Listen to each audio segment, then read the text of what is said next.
मेरे प्यारे आका सल्लल्लाहु ताला अलैहि वसल्लम के प्यारे दीवानों, हम और आप इस वक्त सुल्तानुल हिंद अताए रसूल ख्वाजा मुईनुद्दीन चिश्ती रहमतुल्लाह ताला अलैह के जबारे रहमत शाहपुर में बैठ करके ख्वाजा साहब का जिक्र भी कर रहे हैं और छठी शब भी मनाने का शर्फ हासिल कर रहे हैं। आप जरा अंदाजा लगाइए, जिस ख्वाजा गरीब नवाज रहमतुल्लाह ताला अलैह की बारगाह में हम खिराज अकीदत पेश करने के लिए बैठे हुए हैं, उनके हवाले से हजरत कुतुबुद्दीन बख्तियार काकी रहमतुल्लाह ताला अलैह क्या इरशाद फरमाते हैं। अल्लाहु अकबर।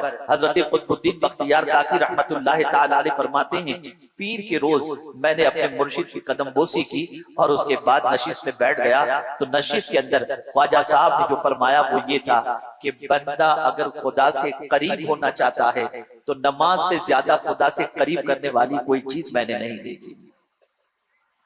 नमाज एक अमानत है, नमाज एक राज है। ख्वाजा साहब के इस जुमले को मैंने पढ़ा तो मेरे रोंगटे खड़े हो गए। फरमाते हैं नमाज एक राज है जो बंदे और खुदा के दरमियान है। आप अंदाजा तो लगाएं वो कैसा राज है। हम अपने राज की बात अपने रब से कर रहे हैं और मौला अपनी करम की बारिशें हम पर फरमा रहा है। आप मुझे बताओ, दुनिया के हर बड़े से इंसान करीब होना चाहता है, सरमाएदार से करीब, मिनिस्टर से करीब, प्रेसिडेंट से करीब, इससे करीब, उससे करीब, जो सबसे बड़ा है उससे करीब होने की इंसान कोशिश करता है। लेकिन हर इंसान जो है वो किसी बड़े से करीब नहीं हो सकता, हर इंसान मिनिस्टर से करीब नहीं हो सकता, हर इंसान सरमाएदार से करीब नहीं हो सकता, हर इंसान चौधरी से करीब नहीं हो सकता। करीब होने के लिए उस इंसान के अंदर कोई गुर होना चाहिए, कोई कमाल होना चाहिए, कोई खूबी होनी चाहिए, पैसा होना चाहिए, तब जाकर उसे कुर्बत की दौलत नसीब होती है। आपने कभी सोचा सबसे बड़ा अल्लाह है, अल्लाह अकबर। मेरे करीब ने अपने से करीब करने के लिए किसी और चीज का इंतखाब नहीं फरमाया, बल्कि रब्बे कदीर जल्ल जलालहू ने जिस चीज का इंतखाब फरमाया वो है सजदा, वो है नमाज। अल्लाह अकबर। हम देखते हैं कि वलियों के यहाँ करामत नजर आती है। ख्वाजा साहब अनाज सागर को एक प्याले के अंदर लेते हुए दिखाई देते हैं, ऊंट को हो देते हैं तो जमीन ऊंट को पकड़ती हुई नजर आती है, ऊंट बैठे नजर आते हैं। अल्लाह अकबर। ये सुनते सुनाते हैं, लेकिन ये कमाल कैसे नसीब हुआ कि जमीन भी ख्वाजा की बात मान रही है। ये कमाल कैसे नसीब हुआ कि अनाज सागर का पानी भी गरीब नवाज की बात मानता हुआ नजर आता है। हमारी बात तो हमारी औलाद नहीं सुन रही, हमारी बात तो हमारे करीबी लोग नहीं सुन रहे, लेकिन आप अंदाजा लगाइए ख्वाजा साहब की पोजीशन ये कैसे बनी। तो अल्लाह अकबर। हदीस कुदसी है, आकाए करीम सल्लल्लाहु अलैहि वसल्लम रावी हैं, रब्बे कदीर इरशाद फरमाता है कसरत नवाफिल के जरिए बंदा मुझसे इतना करीब हो जाता है कि मैं उसकी आंख बन जाता हूं जिससे वो देखता है, मैं उसकी जबान बन जाता हूं जिससे वो बोलता है, मैं उसका कान बन जाता हूं जिससे वो सुनता है, मैं उसका हाथ बन जाता हूं जिससे वो पकड़ता है। पता चला कसरत नवाफिल की बुनियाद पर बंदे को अल्लाह का कुर्ब नसीब होता है। अल्लाह अकबर। ख्वाजा साहब की जिंदगी का मुताला करें तो आपको पता चलेगा बहुत सारे मुसलमानों को तो कुरान पढ़ना ही नहीं आता, कुरान खोलते ही नहीं है, और जिन्हें कुरान पढ़ना भी आता है इल्ला माशाअल्लाह कभी कभी खुल जाता है, बाकी कुरान खुलता हुआ नजर नहीं आता। अल्लाह अकबर। ख्वाजा गरीब नवाज की आदत करीमा क्या थी? रोजाना 2 कुरान शरीफ खत्म फरमाते थे, रोजाना। मनाकिबुल हबीब के अंदर मौजूद है कि ख्वाजा गरीब नवाज रहमतुल्लाह ताला अलैह रोजाना 2 कुरान शरीफ खत्म करते थे। और दुरूद शरीफ का मामूल ये था कि कसरत से दुरूद शरीफ पढ़ते, और दुरूद शरीफ पढ़ते वक्त चेहरा जो है झुका लिया करते, सीने की तरफ अपनी नजर रखा करते, और दुरूद शरीफ पढ़ने के बाद, दुरूद के औराद वज़ाइफ के बाद, दुरूद के जिक्र के बाद, दुरूद शरीफ की कसरत के बाद जब ख्वाजा साहब निगाह उठाते, सामने जो खड़ा होता अगर मौमिन होता नजर गड़ जाती, उसे अल्लाह के कुर्ब की दौलत नसीब हो जाती। फासिक होता नजर गड़ जाती, अल्लाह उसे तौबा की तौफीक अता फरमा देता था। ऐ रसूल आज़म सल्लल्लाहु अलैहि वसल्लम के दीवानों, याद रखो सुल्तानुल हिंद गरीब नवाज रहमतुल्लाह ताला अलैह की हयात तैयबा को पढ़ते हैं, हम उनकी करामतों के बारे में जानते हैं, उनके मकाम और मर्तबे के बारे में समझने की कोशिश करते हैं। लेकिन ख्वाजा साहब का मामूल ये था, अल्लाह अकबर। और सिर्फ यही नहीं कि इधर खत्म कुरान किया और बस खत्म नहीं, बल्कि मनाकिबुल हबीब के अंदर है, जैसे ही ख्वाजा साहब कुरान शरीफ खत्म करते गैब से आवाज आती, कबिल तो खत्म कल हबीब, मेरे हबीब मैंने तेरा कुरान मुकद्दस कबूल कर लिया। तेरे कुरान मुकद्दस के खत को मैंने कबूल कर लिया। आप अंदाजा लगाएं, ऐ रसूल आज़म सल्लल्लाहु अलैहि वसल्लम के दीवारों, अल्लाह के रसूल सल्लल्लाहु अलैहि वसल्लम के नाइब बनकर हिंदुस्तान की सरजमीन पर आने वाले ख्वाजा मुईनुद्दीन चिश्ती रहमतुल्लाह तआला अलैह ने जो तालीमात अता फरमाई, उन तालीमात पर अगर आज का मुसलमान अमल पैरा हो जाए, उसकी दुनिया भी संवर जाएगी, उसकी आखिरत भी संवर जाएगी। आइए मैं आपको बताऊं, सुल्तानुल हिंद गरीब नवाज रहमतुल्लाह तआला अलैह फरमाते हैं, चंद चीजों को देखना इबादत है। हदीस मुबारका से भी आका करीम सल्लल्लाहु अलैहि वसल्लम ने फरमाया कि चंद चीजों को देखना इबादत है। अन-नज़्रु इलल काबति इबादतुन, अन-नज़्रु इलल मुसहफ़ इबादतुन, अन-नज़्रु इलल वालिदैन इबादतुन, अन-नज़्रु फी माए ज़मज़म इबादतुन। इस तरीके से आका करीम सल्लल्लाहु अलैहि वसल्लम ने फरमाया। सुल्तानुल हिंद ने जब जिक्र किया तो पहले माँ बाप का तज़किरा फरमाते हैं माँ बाप के चेहरे को देखना इबादत है। और उसके बाद हज़रत कुतुबुद्दीन बख्तियार काकी रहमतुल्लाह तआला अलैह फरमाते हैं कि एक बंदा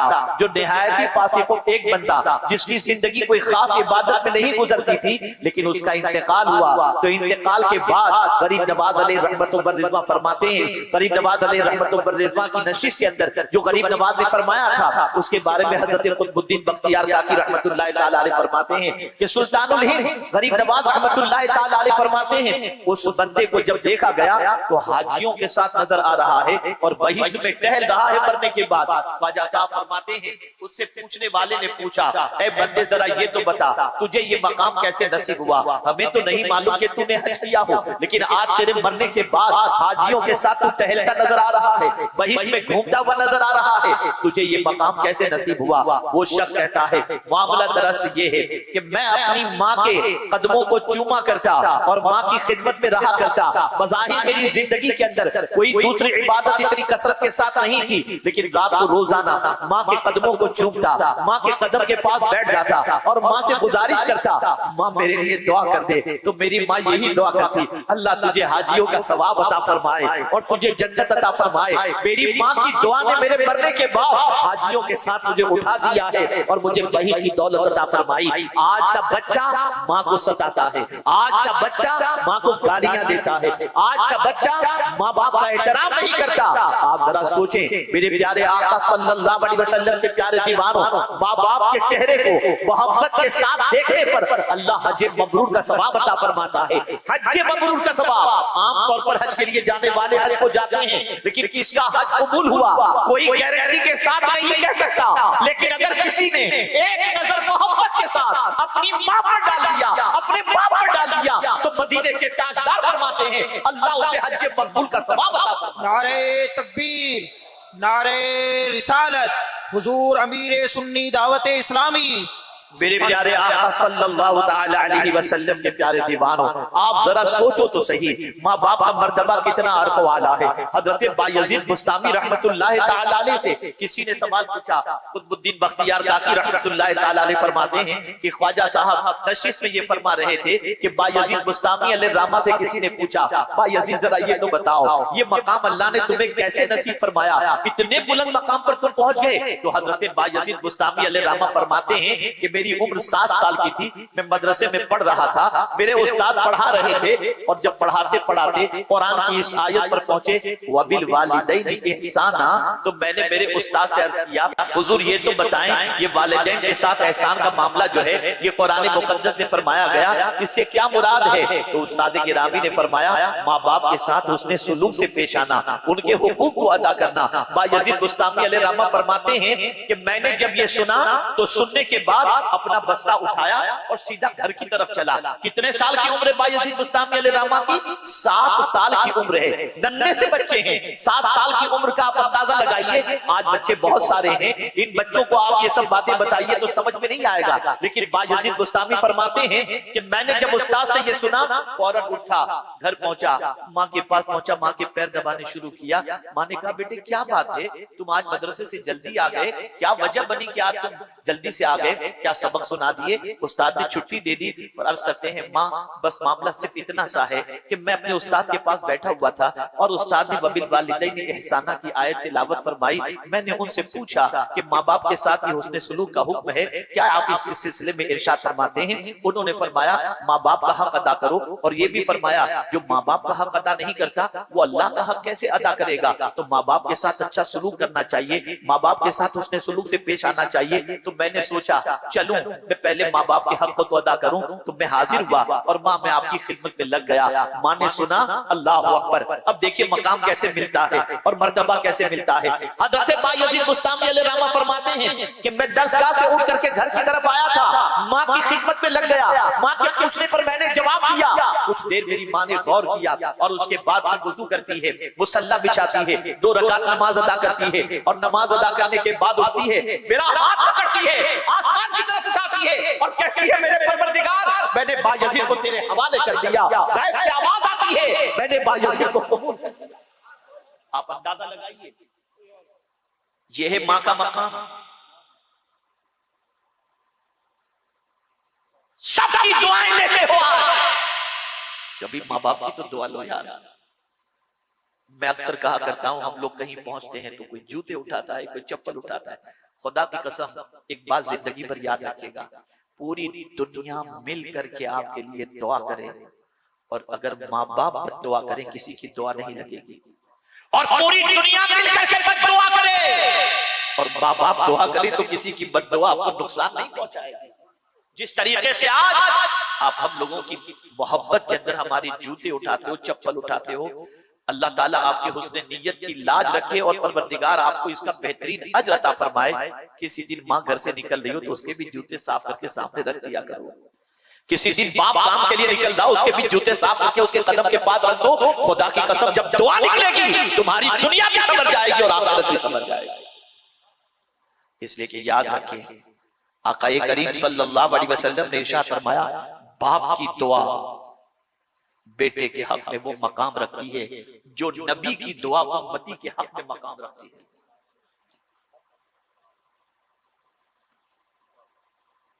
आप जरा सोचो मां की दुआ के बारे में। हजरत मूसा कलीमुल्लाह अलैहिस्सलातु व तस्लीम से रब्बे कदीर ने फरमाया जब उनकी वालिदा का इंतकाल हो गया, इरशाद फरमाया मूसा अब कोहे तूर पर आओ तो जरा संभल करके आना। अर्ज करते मौला इससे पहले तो कभी तूने नहीं फरमाया था कि संभल कर आना, आज तू फरमा रहा है। इरशाद फरमाते मूसा अब तुम्हारी मां नहीं रह गई, पहले जब कोहे तूर पर तुम्हें बुलाता था तो तुम्हारी मां दुआ करती थी, अब मां का इंतकाल हो चुका है इसलिए संभल कर आना। पता चला एक नबी को भी मां की दुआ की जरूरत होती है। कहां जा रहे हो तुम, किस तरफ जा रहे हो तुम? तालीमाते ख्वाजा ख्वाजा को पढ़ो, उनके मलफूजात और उनके इरशादात को पढ़ो तो पता चलेगा कि सुल्तानुल हिंद गरीब नवाज रहमतुल्लाह ताला अलैह जो बुलंद मनसब पर फाइज हुए उसके पीछे कौन सा राज था, कौन सी चीज थी। आज कुरान से रिश्ता कमजोर, दुरूद शरीफ से रिश्ता कमजोर, नमाज से रिश्ता कमजोर और हमारे नारे बड़े तगड़े हैं, ख्वाजा का दामन नहीं छोड़ेंगे। जरा सोचो तो सही। ऐ रसूल गिरामी वक़ार सल्लल्लाहु अलैहि वसल्लम के दीवानों, आज की इस छठी शब के अंदर सुल्तानुल हिंद के करीब शहर में रहने वालों, तुम्हें अपनी सोच को आज से बदलना होगा। तुम्हें एक नए हौसले के साथ उठना होगा, एक नए इरादे के साथ उठना होगा, एक नए जज्बे के साथ उठना होगा। और वो नया जज्बा ये है आज से कुछ भी हो जाए एक वक्त की नमाज कभी इंशाअल्लाह कज़ा नहीं करेंगे, कभी नमाज कज़ा नहीं करेंगे। मुझे हैरत होती है मुसलमान होकर नमाज छोड़ देना, हैरत होती है।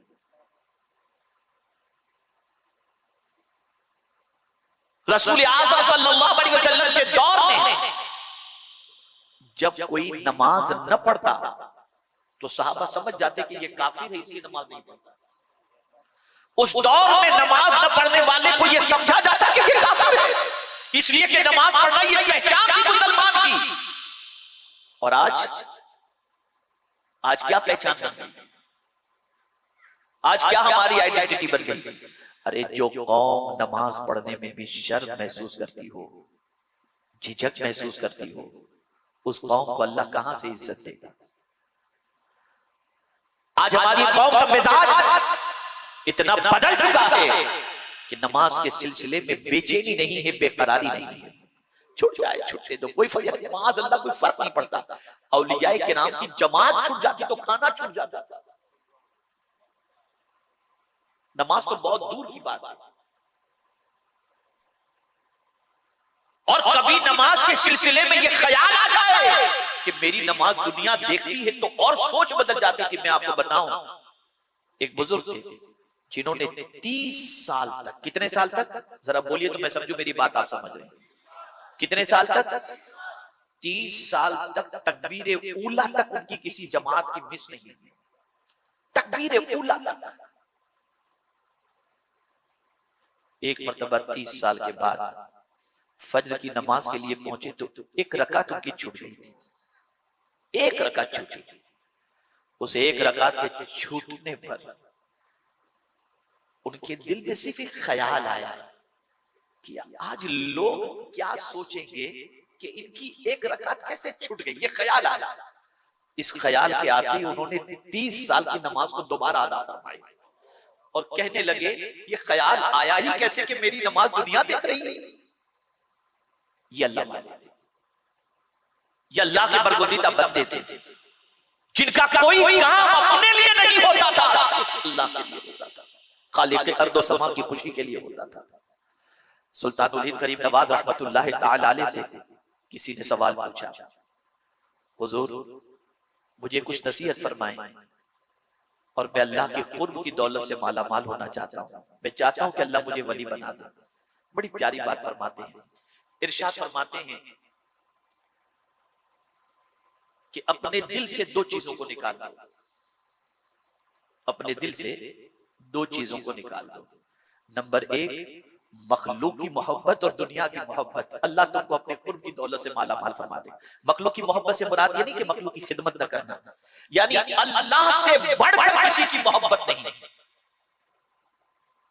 और जो भी करो अल्लाह के लिए करो। कोई सवाब की लालच नहीं, जन्नत मिल जाए कि जहन्नम से बच जाओ, नहीं, खालिस अल्लाह के लिए। अब यहाँ मैं आपको हज़रत राबिया अदविया रज़ियल्लाहु तआला अन्हा का एक वाक़या सुनाऊं। बीमार हो गई मेरी बहनें, खास तौर पर सुनी। बीमार हुई हज़रत राबिया, अल्लाह अकबर। बड़े बड़े औलिया किराम गए मिजाज कोशिश के लिए, माई तेरी तबीयत कैसी है? जब आप कहते मेरा मौला मुझसे नाराज है, हर एक सवाल कर रहा है माई तबीयत कैसी है, मेरा मौला मुझसे नाराज है। तो एक बुजुर्ग कहने लगे अगर माई तुझसे अगर खुदा नाराज है तो फिर हमारी क्या हैसियत? हमारी क्या हैसियत? फिर एक बुजुर्ग ने हिम्मत करके पूछ लिया, माई ये तू क्यों कह रही है कि अल्लाह तुझसे नाराज है? तेरी तो सारी जिंदगी अल्लाह की इताअत में गुजरी।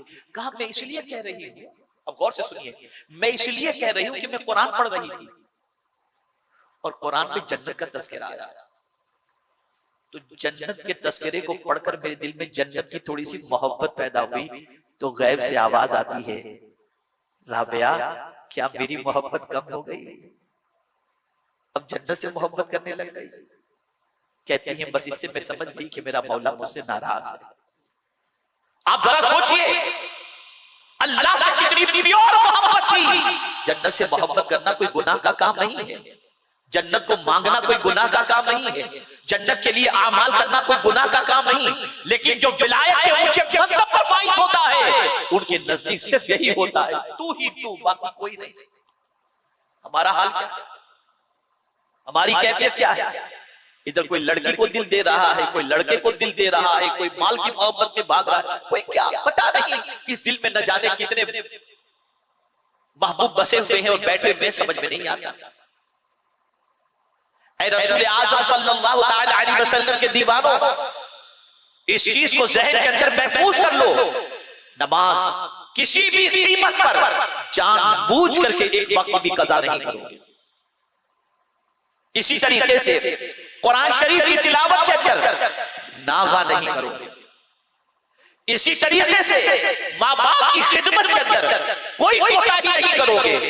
और इसी तरीके से दुरूद शरीफ के विर्द के अंदर कोई कोताही नहीं करोगे।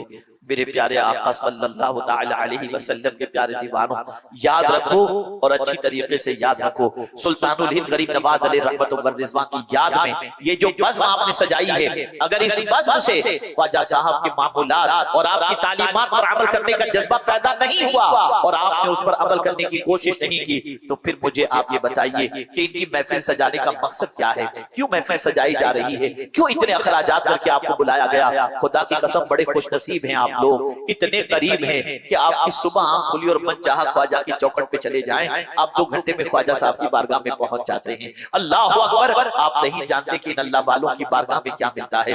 बस एक आखिरी बात अर्ज करके मैं अपनी गुफ्तगू को खत्म करता हूं। अल्लाह अकबर। लोग कहते हैं कि जब कुरान मुकद्दस में अल्लाह ने फरमा दिया उदऊनी अस्तजीब लकुम, मुझसे मांगो मैं तुम्हारी पुकार को कबूल करूंगा, जवाब दूंगा, और इसी तरीके से कौन है जो बेकरारों की फरियाद सुनता है? बिल्कुल अपनी जगह पर सही है, अल्लाह बेकरारों की फरियाद भी सुनता है, अल्लाह अज़्ज़ व जल्ल दुआओं को कबूल करने वाला भी है।